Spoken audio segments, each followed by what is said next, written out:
दूसरी बात आप बॉडी लैंग्वेज की कर रही थी, तो आप देखिए जब हमें सीसीटीवी में दिखता है कि करीना जी जो हैं वो पेसिंग अप एंड डाउन कर रही हैं, लेकिन मुझे ये पूछना है इनसे, Kareena is an intelligent actress, आप अपने हस्बैंड को ब्लीडिंग छोड़ के, बच्चों को छोड़ के आप कैसे चली गई? आपको एक आपके पास पता नहीं वो सीसीटीवी फुटेज होगा या नहीं, जहाँ पे इन्होंने दिखाया कि जब वो सैफ के पीछे खड़ी हैं, पार्टी में गई हुई थी, लेकिन वो जब उसने अटैक किया तब वो मौजूद थी, क्योंकि उन्होंने कहा कि वो बहुत गुस्से में था, परपिट्रेटर बहुत गुस्से में था और वो लगातार उसको इंज्योर कर रहा था सैफ को। मैं इनसे पूछूंगी, आपके पास इतने सर्वेंट्स थे, आपकी नैनी वहाँ पे खड़ी थी, आप खुद थी वहाँ पे, आप लोगों ने रोका क्यों नहीं? आपके सर्वेंट्स कहाँ थे?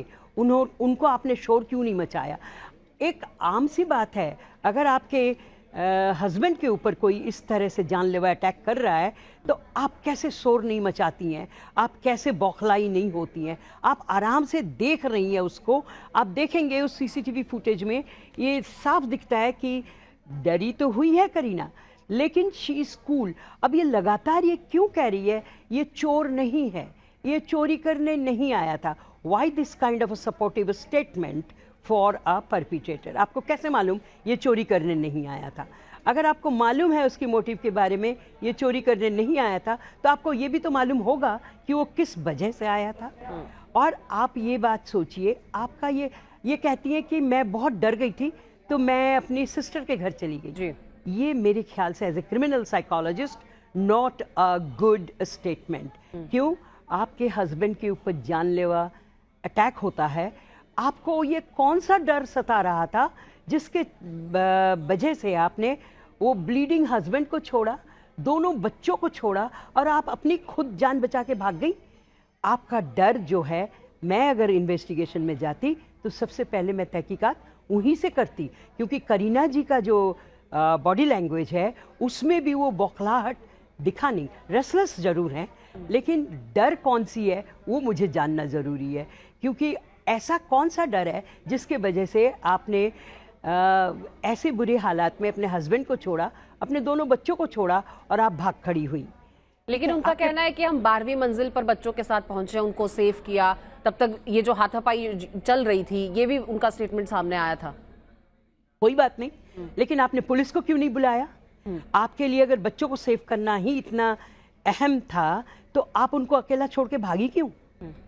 दूसरी बात, अब आप देखिए जो नैनी है जिसको परपिट्रेटर ने पहले अटैक किया, उसमें वो बौखलाहट कहाँ है?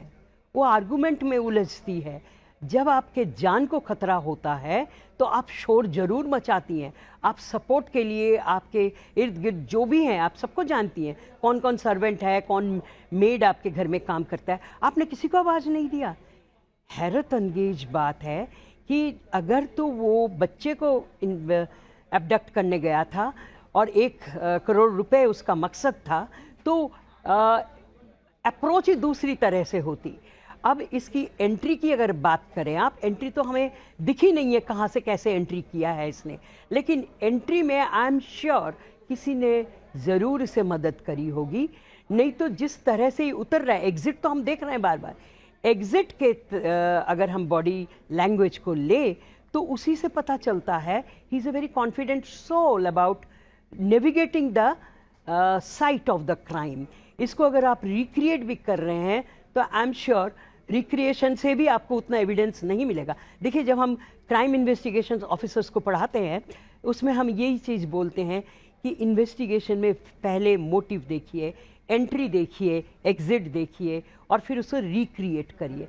बाहर के देशों में फॉरेंसिक हिप्नोसिस इस्तेमाल होता है, हमारे यहाँ तो होगा नहीं, लेकिन कम से कम इन्वेस्टिगेशंस की अगर बॉडी लैंग्वेज की आप बात करेंगे तो एक जो इंजर्ड बंदा है उसके साथ, अब आप ये देखिए सैफ की बॉडी लैंग्वेज, सैफ की बॉडी लैंग्वेज में मैं थोड़ा रिजर्वेशंस रखती हूँ, क्योंकि ही इज़ एन एक्टर।